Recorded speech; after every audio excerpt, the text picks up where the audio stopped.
Changes. Today's theme, I'm telling you, it's right in our face. It's happening all the time. Can you honestly say that there is nothing changing in your life at this moment at all times? It doesn't happen. Change is inevitable. Change is happening every time we breathe. Our body is in constant regenerating, restructuring, healing, cleaning, clearing. There's so much going on. We're in constant change, but we're the most resistant to it, aren't we? We think it's on the surface. We'll say, oh my God, that changed. Things are constantly in motion for that major change that you saw. It was already changed. It was already changing. It's just your awareness of it and how your perception takes in change. So the mind is always trying to change things. It's trying to fix things, make things better, solve. But do you realize that's all external to yourself? And how the mind may be trying to serve you, but it may be getting you caught up in the idea that it's able to change something to make you feel better. Because ultimately, we're just searching for happiness in this life. But what we don't realize is happiness starts within. The mind can go and try to get busy and try to make changes in the world. Oh, I want to change this so I can feel better about myself. But the reality is, anything that the mind tries to change, it can't. It's a perception. The mind is kind of like just hanging out while you're the one actually living with what's going on. Now take that in for a second, because it's pretty profound when you stop and think about the fact that you have no control over anything. We think we do. So we resist the changes that we need to make and try to control certain things we have in our little sphere of life. This perception that we have control of, that is. Because we feel secure, we feel safe. We're able to have some impact, influence on something as if that was us that did it. Now, a lot of people don't want to say they don't have control over something, because if you don't have control, what do you have? Fear. We're left with fear because we don't know how to trust and surrender to what is unfolding, to what is happening. We have been conditioned to believe we need to be in control of our lives, when we really don't have any control over anything. We really don't. So the very thing that we fear the most of the times is the one thing we need to confront. We have to disprove this ego mind and clear it of all these illusions and the stories that it creates based on your past experiences, the perception of what it thinks is going to happen. Because it's so easy to create this dialogue, this story of, oh, I can't do this because this is what happened in the past. This isn't the past. If you live in your mind in the past, if you're stuck on those stories, you will continue to live those stories. It's not Murphy's Law. It's your mind. So drop the, point in the finger and take control of the mind. So today, my girlfriend's going to love this video, I hope, because she kind of inspired me, along with the other events and conversations I was having today, that sometimes we're resistant to change because, again, as I just said, we want to feel secure, we want to feel safe, and we already know this situation. We already know what we're living, the habits, the routines, the constant this or that. It's familiar. And what is familiar is comfortable. Change, on the other hand, is the unknown. Change is the, ooh, I don't know that. How would that be? Well, you won't know till you try. You won't know till you attempt it. That's how you're going to find out. So I have a girlfriend she's a great hairstylist. And she approached me last week and said, I'd love to do a makeover on you. And I was like, okay, well, it's been 3 years since I've done anything major with my hair. And I do love my hair. I am a Leo. It's just in our nature, our main. I like where I'm at the moment. I love my color even. And I have gone at least 3 years of changing where my hair is color-wise, but also haven't cut it in a long time either. Mostly because I was trying to see how long it would grow. And I was just like, I don't know. This is a big change. And there was my mind. And I had to sit with this today because I wanted to ask myself, is this because I really don't want to do it? Am I resisting something that may be a good change for me? Only we know the answer to these types of questions. What is it that keeps me stuck in my life? What is it that I'm resistant to? I'm trying to control something that in the end, how's it serving me? So, with that said, the beauty is that life will unfold as you allow it to, and it's whether you resist change or you work with it. The more resistance we have to changes, the more pain we feel. And I was expressing to a friend about how change doesn't happen in our lives because there's always an underlying fear, anxiety. That is the core of all fears of change and resistance. Because resistance is simply fear, of course.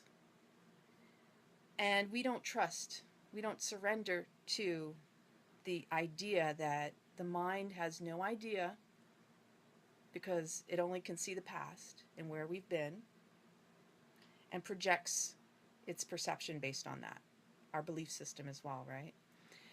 In order to make a serious life change, because we are all doing it all the time, but in order to make a change that you want for your best interest, you have to stop doing what you've always done.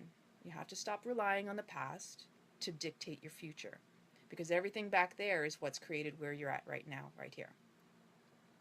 Even if you want to say, I don't understand why this is going on, it's all up in here. You've already been here, done that. You're just continuing to live in those steps that are in the past. So to really drop down into the core of what it is that's happening within you, you have to be good with you. You have to sit with yourself. You have to learn who you are. You have to go within and be comfortable with who you are and nurture and love every aspect of yourself that has this fear. Sit with the fear. There's nothing wrong with fear. There's nothing wrong with change. Again, it's always happening. You can resist it all you want, but it's not going to go away. Funny how that works. So, again, it's really important. Like, you can sit there and go, why don't I want to do this? And if you trace it back and you kind of play with the thoughts and you ask yourself, sitting in a meditation, you can go, okay, I understand I'm afraid of coloring my hair because of this, and this. Is it going to get damaged? Am I going to have to maintain it more? It's going to be more work. I'm used to doing what I'm doing now. There's so many little details. How are people going to perceive me? What's everybody going to think? It's the reactions. We're creating stories all the time in our mind. It's how we actually respond to those stories, whether we buy into them. Because when we buy into them, that's when they become real. And they do unfold in our lives.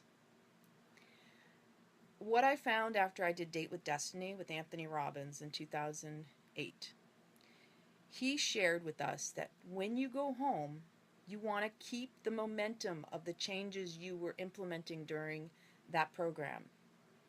It was very powerful. And at that time in my life, I wanted change. I knew it, And that's where my mind was able to serve me, because I do know my strong will. And I can go from one extreme to the other. And in this particular case, I had decided I'm going to make changes in my life because I wasn't happy. And I wanted to see how I could do it. So when I went through that course, he said, you're going to go home, but you have to keep up this momentum. But be prepared. It's going to be rough. It's going to be challenging. You're going to be faced with people who have known you all your life. They're going to resist the changes in you. They're not going to expect those changes in you. Especially family. They may mock you.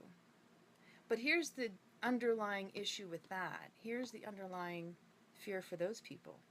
All they're doing is mirroring back to you that those people were validating who you were at the time prior to the changes that you're trying to implement. They also want to be loved and validated for who they are. So when you go through changes, it threatens their egos, it threatens their lifestyle, it threatens where they're at, to the point where they have to question if they themselves are happy with who they are.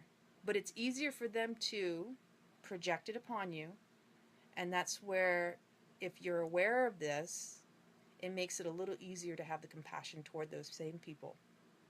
Because we surround ourselves with people all the time and don't realize how we have this symbiotic relationship, that I myself seek validation from another, and they're seeking validation from me.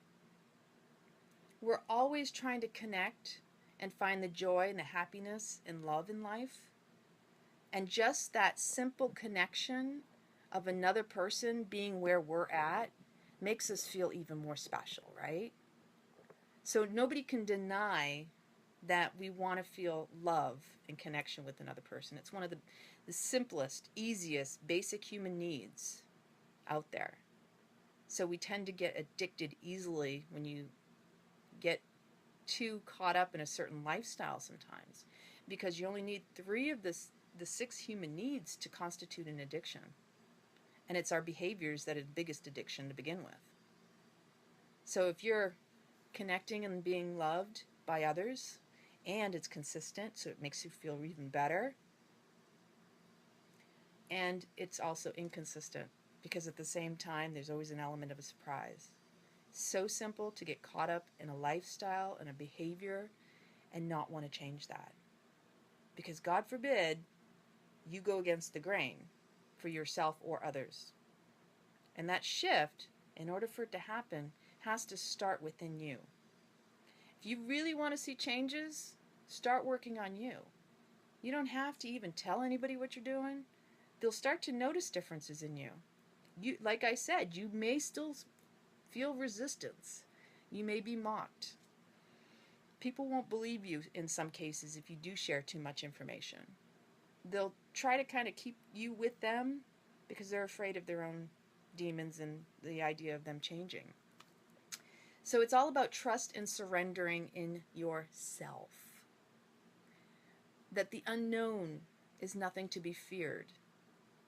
One thing I also find for myself is I get a little excited when I get a little nervous.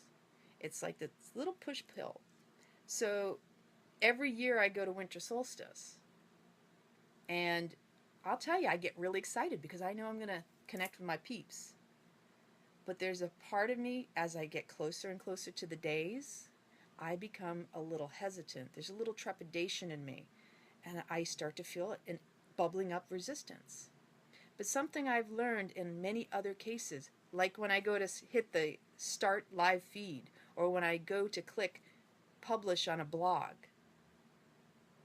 when I'm doing something that is going to change my life, is going to ripple in huge changes and shifts in me, growth, when growth is about to happen, that is actually when we feel it the most.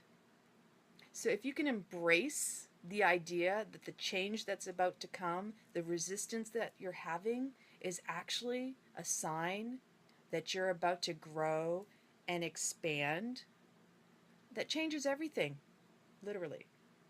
you can get more excited and go, okay, well, look at all the times I've resisted or felt that resistance. And look what happened. I bet you have stories about it.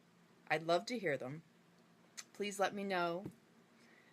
Because truly, it's those stories that reinforce the idea that it's okay. It's okay to have resistance. You're going to go through that. It's expected.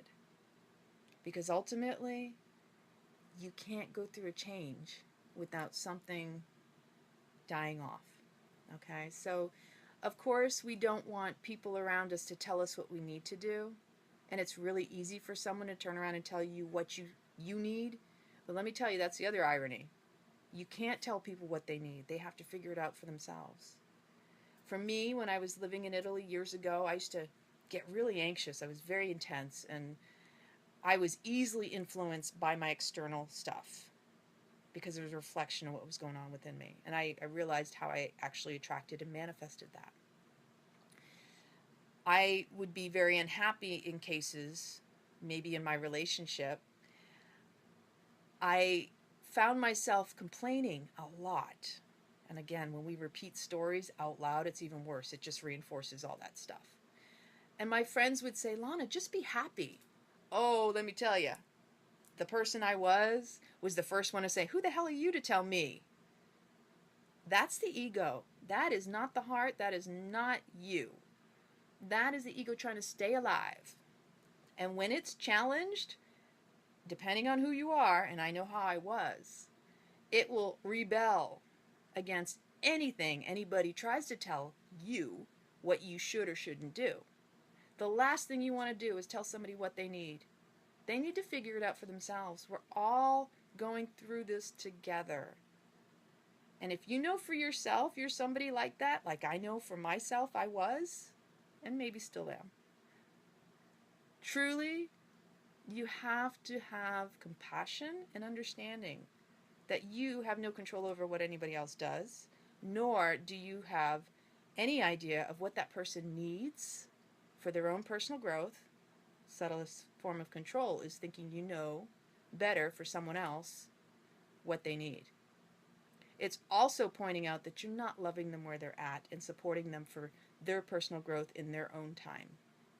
These are important things to take into consideration for others and for yourself. You have to be the one to initiate change. Everything starts with self.